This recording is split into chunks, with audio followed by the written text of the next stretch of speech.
Hi everyone, so welcome back in my channel. जैसा कि हमने कल वीडियो में पढ़ा था chapter number 2 in class 12th का 2.1 का क्वेश्चन नंबर 1 कर लिया था हमने, जिसमें हमने प्रिंसिपल वैल्यूज़ कैसे फाइंड आउट करते हैं वो हमने सीख लिया था।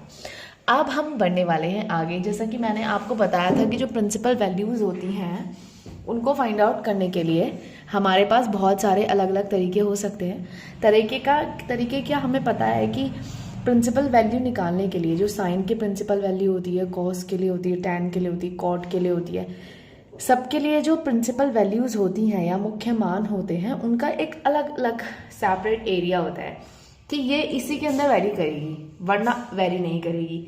तो वो हमने कल ऑलरेडी पढ़ लिया था और उनको निकाल भी लिया था। जैसे कि 2.1 के हमने स्टार्टिंग के ये जो 10 क्वेश्चन है ये हमने कर लिए थे। जैसे कि 10 क्वेश्चन ये यहाँ तक हमने 10 क्वेश्चन तक कर लिए थे। अब हम इसके मान ज्ञात करने वाला पढ़ रहे हैं कि यहाँ पर ये जो वैल्यूज़ हमें ये जो क्वेश्चन दिया हुआ है 11, 12, ठीक है, इनमें वैल्यूज़ कैसे फाइंड आउट करते हैं वो मैं आपको अब सिखाने वाली हूँ। मैंने आपसे कहा था कि आप ये सारे क्वेश्चंस कर लेना, अगर कोई डाउट हो तो आप मुझसे आस्क कर सकते हो, पूछ सकते हो। तो अभी तक तो किसी ने कोई पूछा नहीं है, बट अभी भी आप पूछ सकते हो। ओके, मैं आपको जरूर आंसर करूंगी। तो अब हम क्वेश्चन नंबर 11 करने वाले हैं, 2.1 एक्सरसाइज का question number 11। Okay, so let's start. Exercise 2.1 पे आ जाते हैं। ओके, और उसका क्वेश्चन नंबर 11 पढ़ रहे हैं हम। क्वेश्चन नंबर 11 जो है उसको मैं उतार लेती हूँ। tan इनवर्स ब्रैकेट में 1 plus cos inverse minus 1/2 plus sine inverse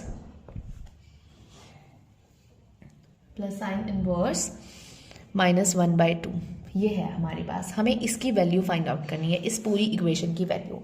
अब इस पूरी इक्वेशन की वैल्यू फाइंड आउट करने के लिए आपको देखना है कि आपको करना क्या है। देखिए, आपको पता है कि जो ये 1 है, 1 किसकी वैल्यू होती है 10 के अंदर, वो आपको लिखना है। आपको ये भी पता होना चाहिए कि माइनस के 1/2, माइनस को तो छोड़ो, 1/2 किसकी वैल्यू होती है वो आपको देखना है, ठीक है। और साइन में भी 1/2 किसकी वैल्यू होती है वो आपको देखना है। एंड देन आपको ये सारी चीज़ें फॉलो करते जाना है और फिर इसमें यहाँ पर ये सारी चीज़ें यूज़ करनी है। So let's start. देखिए, जैसा कि हमें पता है कि जो tan इनवर्स 10 होता है उसमें जो 1 वैल्यू होती है वो π/4 की होती है। π/4 मतलब 45। tan 45 विल बी 1, ये इसकी वैल्यू होती है। तो अब हम यहाँ पर क्या करते हैं, उसको ही रखते हैं वैल्यू को।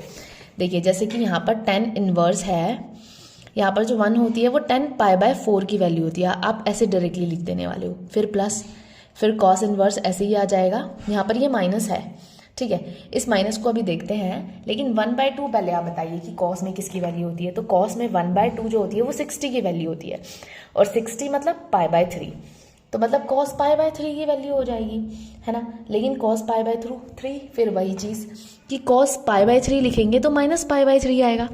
आपको पता है कि जो cos होता है उसकी जो लिमिट्स होती हैं वो 0 से पाई के बीच में होती हैं। तो आपको यहाँ पर वैल्यू लिखते हुए ये भी याद रखना है कि इसकी वैल्यू उसके प्रिंसिपल वैल्यू में वेरी करनी चाहिए। तो इसका मतलब यहाँ पर वेरी नहीं करेगी।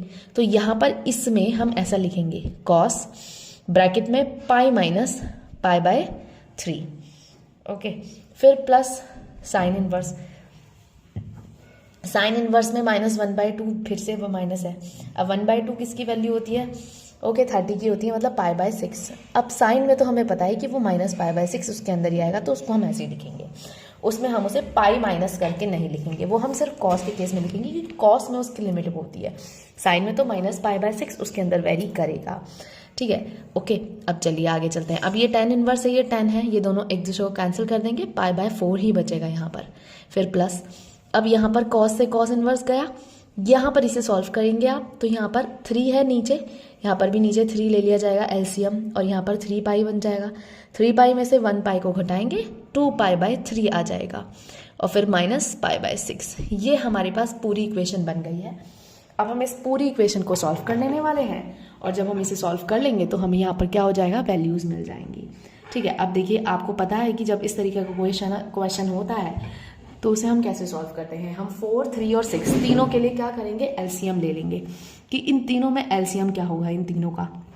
4, 3, 6 तीनों का एलसीएम होगा 12, ओके। अब 4 के टेबल में 12 कितने टाइम्स आता है, 3 टाइम्स 4 3 जा 12, 3 से नीचे भी मल्टीप्लाई ऊपर भी मल्टीप्लाई, 3 के टेबल में 4 टाइम्स, 4 से नीचे भी ऊपर भी 2 टाइम्स लाइक दिस। तो यहाँ पर ऊपर आ जाएगा 3 पाई, फिर प्लस 4 2 जा 8 पाई माइनस 2 पाई, ये बना। ठीक है, अब इन दोनों को साथ में प्लस कर लो, 8 और 3, 8 और 3 11, 11 pi minus 2 pi upon 12। Okay, और ये बन जाएगा 9 पाई बाई 12। अब 3 से इसे काट दो, 3 3 जा 9, 3 4 जा 12, so 3 pi by 12 is the answer of this question. That's it. So this is the question number 11 of 2.1. That's it. आपको ऐसे ही यहाँ पर ये वाले क्वेश्चन आंसर्स फाइंड आउट करने हैं। 12th क्वेश्चन भी ऐसा ही है। ठीक है, तो बस आपको ये चीज़ यहाँ पर ध्यान रखनी है कि यहाँ पर ये जो कॉस इन्वर्स है, इसके बाद जो ये माइनस का 1/2 है, इस माइनस के 1/2 में हमने ये देखना है कि ये प्रिंसिपल वैल्यू को फॉलो करना चाहिए। अगर हम यहाँ पर देखें तो 1/2 π/3 होता है, तो कॉस माइनस π/3 आ जाता ना। अब माइनस π/3 जो है वो उसकी लिमिट में नहीं वेरी करता, क्योंकि हमें पता है कि जो कॉस होता है उसकी प्रिंसिपल वैल्यू की लिमिट ये होती है, वो इसके अंदर वेरी करना चाहिए। वो तो प्लस का आना चाहिए, इसका मतलब माइनस में तो फिर वो आना ही नहीं चाहिए, इसलिए फिर हम इस वे में लिखते हैं इसे। बताइए, समझ में आया? ठीक है, तो जब इस तरीके का क्वेश्चन होगा तो यहाँ पर आपको प्रिंसिपल वैल्यू को भी फॉलो करवाना है, कि प्रिंसिपल वैल्यू भी उसकी फॉलो करनी चाहिए उस लिमिट के अंदर। अब देखिए नेक्स्ट क्वेश्चन नंबर 12 पढ़ते हैं। अब क्वेश्चन नंबर 12 क्या कहता है, लेट्स सी। यहाँ करते हैं हम क्वेश्चन नंबर 12। क्वेश्चन नंबर 12 क्या है, कॉस इनवर्स ब्रैकेट में 1/2 प्लस 2 साइन इनवर्स फिर 1/2, ये हमारे पास है कि हमारे पास क्वेश्चन नंबर 12 ये है। अब यहाँ पर भी वैसे का वैसे ही 1/2 देखो कि कॉस में किसकी वैल्यू आ रही है, 1/2 किसकी वैल्यू होती है कॉस में, फिर से वही कि भाई वो किसकी होती है, 60 की होती है, कॉस 60 1/2 होता है, कॉस 60 मतलब π/3 हो जाएगा। π/3 यहाँ पर प्लस का है, यहाँ पर माइनस का नहीं है, तो इसका मतलब यहाँ वेरी करेगा, इस लिमिट में वेरी करेगा, क्योंकि प्लस का आना चाहिए 0 से पाई के बीच में। तो यहाँ पर हमें फिर पाई माइनस करने की ज़रूरत नहीं है, तो यहाँ पर हम ऐसे लिखते हैं कॉस इनवर्स, कॉस के अंदर π/3 फिर प्लस फिर 2 साइन इनवर्स। अब साइन में 1/2 किसकी वैल्यू होती है, साइन 30 की होती है, साइन 30 मतलब साइन π/6 हो जाएगा। साइन इनवर्स से साइन कैंसिल, कॉस से कॉस इनवर्स कैंसिल, बचा क्या π/3 यहाँ पर रहा, और यहाँ पर 2 × π/6 बचा, तो 2 से काट दिया, 2 3 जा 6, यहाँ पर बचा π/3 फिर प्लस π/3, दोनों को सम कर लेंगे, 2π/3 is the answer. Got it? So this is the answer of question number 12 of 2.1। That's it. ये क्वेश्चन नंबर 12 हो गया है। तो इस तरह से हमने क्वेश्चन नंबर 11 भी सॉल्व किया और 12 भी सॉल्व किया। अब हम 13 और 14 क्वेश्चन सॉल्व करने वाले हैं। देखिए क्वेश्चन नंबर 13 क्या कहता है। क्वेश्चन नंबर 13 ये कहता है कि अगर हमें दिया हुआ हो कि साइन इनवर्स x y के बराबर है, तो इसका मतलब कौन सी कंसीडर यहाँ पर इक्वेशन कंसीडर करेगी। इसका मतलब यहाँ पर पता है क्या है, ऑप्शन दिए हुए हैं। इसका मतलब ये है कि जो साइन है उसकी लिमिट्स कहाँ से कहाँ तक होती हैं, ठीक है। जो y है उसकी वैल्यू कहाँ से कहाँ तक होगी, तो आपको पता होना चाहिए कि जो साइन है उसकी जो लिमिट होती है वो ये होती है माइनस का π/2 से प्लस का π/2। अब मैंने आपको एक चीज़ बताई थी कि जो ये वाला ब्रैकेट होता है ना, इसका मतलब होता है कि इसके अंदर ये भी आ रहा है, इसके बीच की वैल्यूज ही नहीं आ रही, बस ये भी आ रहे हैं इसके अंदर π/2 भी आ रहा है। अगर ये ऐसा होता ना, ऐसे वाला ब्रैकेट, तो इसका मतलब ये था कि माइनस π/2 और π/2 के सिर्फ बीच के नंबर आएंगे, इन दोनों को नहीं लेंगे हम उसके अंदर। मगर अगर ये वाला ब्रैकेट आ जाता है, इसको लेने का मतलब यहाँ पर ये होता है कि इसमें माइनस π/2 और प्लस π/2 दोनों आने वाले हैं। तो ये चीज़ होती है कि इसमें ये दोनों फॉलो होंगे और ये वाला ब्रैकेट जो होता है उसमें सिर्फ उसके बीच के नंबर आएंगे, ये आपको पता होना चाहिए, ठीक है। तो अब ये जो क्वेश्चन है इसके ऑप्शंस देख लेते हैं, ठीक है। अब देखिए यहाँ पर माइनस π/2 से π/2 और माइनस π/2 से π/2 वाले दो ऑप्शन है। अब इन दोनों में से आप कौन सा चूज करोगे, लेकिन आपको तो ये पता है ना कि उसमें बड़ा वाला ब्रैकेट आता है। बड़ा वाला ब्रैकेट आने का मतलब है कि माइनस π/2 और प्लस π/2 भी उसके अंदर आने चाहिए। तो यहाँ पर इक्वल लगा हुआ है दोनों में और यहाँ पे नहीं लगा हुआ है, इसका मतलब ये वाला ऑप्शन सही है, क्योंकि ये दोनों भी इसके अंदर आने चाहिए। Option number B is the right answer. बताइए समझ में आया? बस ये तरीका है इसको सॉल्व करने का। अब इसका 14 क्वेश्चन देख लेते हैं। 14 क्वेश्चन में भी हमारे पास हमें क्या दिया हुआ है, एक क्वेश्चन दिया हुआ है और बोला गया है कि इसकी वैल्यू फाइंड आउट करनी है। क्वेश्चन नंबर 14 देखते हैं।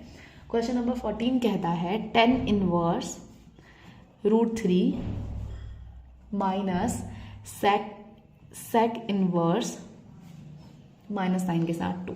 ठीक है, ये हमारे पास क्वेश्चन नंबर 14 आ जाता है। अब क्वेश्चन नंबर 14 क्या कहता है, लेट्स सी।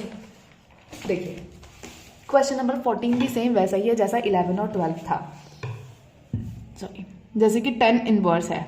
अब 10 में √3 किसकी वैल्यू होती है वो आपको पता होना चाहिए। तो √3 जो होती है वो 10 में 60 की वैल्यू होती है। ओके, तो 60 की वैल्यू होती है मतलब π/3 हो जाएगा। अब आपको 10 की लिमिट भी पता होनी चाहिए कि भाई 10 की लिमिट के अंदर ये वेरी करेगा या नहीं करेगा। तो ये बिल्कुल इसकी लिमिट के अंदर वेरी करेगा। फिर सेक इनवर्स में -2 किसकी होती है, ठीक है, तो सेक में ये भी 60 की ही होती है, तो ये भी -π/3 आ जाएगा। लेकिन अब आप एक चीज़ देख रहे होंगे कि यहाँ पर -π/3 की वैल्यू आने वाली है, तो क्या सेक में -π/3 फॉलो करती है, इसमें इसके अंदर कंसीडर करती है? उसके लिए आपको पता होना चाहिए कि सेक की लिमिट क्या होती है। ये देखिए सेक की लिमिट होती है 0 से पाई, 0 से लेकर के पाई लेना है और माइनस और π/2 नहीं लेना उसके अंदर, π/2 नहीं, उनके बीच में π/2 हटाना है। तो 0 से पाई इसका मतलब प्लस में ही होना चाहिए, लेकिन ये तो माइनस में आ रहा है। इसका मतलब क्या, इसका मतलब ये कि यहाँ पर पाई माइनस करके करना पड़ेगा, क्योंकि यहाँ पर तो हमें ये नहीं चाहिए ना, ये इसकी प्रिंसिपल वैल्यू वाली कंडीशन को नहीं फॉलो करता। तो इसका मतलब यहाँ पर पाई माइनस करना होगा। तो पहले इसे हटा देते हैं, 10 से tan इनवर्स गया, यहाँ पर π/3 ही लिख लेते हैं। फिर माइनस इसको सेक इनवर्स से सेक इनवर्स कट देते हैं, पाई माइनस π/3 लिख देते हैं। बताइए समझ में आया? Any doubt? ओके, तो अब π/3 हो गया, फिर माइनस साइन, इनको फिर से सॉल्व करेंगे, 2π/3 आ जाएगा। अब नीचे के तो दोनों के 3 है, कॉमन है, सेम है, so the answer will be minus का π/3. That's it. So this is the answer of question number 14 of 2.1. Okay, ठीक है। तो ये हमने पढ़ने थे, ये हम पढ़ रहे थे इनवर्स ट्रिग्नोमेट्री वाले फंक्शंस। ठीक है, जो इनवर्स ट्रिग्नोमेट्री वाले फंक्शंस होते हैं, आई होप कि आपको सब समझ में आए होंगे। ठीक है, आई होप कि आपको ये सारी चीज़ें समझ में आई होंगी। तो इस तरह से हमने 2.1 कंप्लीट कर ली है। अब 2.1 तो हमारी कंप्लीट हो गई है, लेकिन 2.1 का जो क्वेश्चन नंबर 1 है प्रिंसिपल वैल्यू निकालने वाले, उसके मैंने आपको बता ही दिए थे, सारे सेम होने हैं। लेकिन अगर फिर भी आपको कोई डाउट हो उसमें कोई क्वेश्चन में, तो आप मुझसे ज़रूर आस्क करिएगा, बिल्कुल पूछिएगा, मैं आपको ज़रूर बताने वाली हूँ। या फिर अगर कोई और क्वेश्चन हो जो आपको डाउट में हो तो वो भी मुझसे पूछ सकते हो। सो अब हम 2.2 पर आ जाते हैं। देखिए 2.2 जो एक्सरसाइज है उसका बेस है कुछ क्वेश्चन के फॉर्मूले। वो फॉर्मूलाज आपको पता होने चाहिए। ठीक है, जो कि आपकी ऑलरेडी बुक में है। जैसे कि ये है sine inverse x plus cos inverse x is equal to π/2 होता है। आपको ये याद रखना है कि कौन कौन साथ में लेने हैं, साइन और कॉस साथ में लेने हैं और उनको प्लस करके π/2 आएगा। tan और कॉट साथ में लेने हैं, कॉसेक और सेक साथ में लेने हैं और π/2 तो तीनों में ही आ रहा है।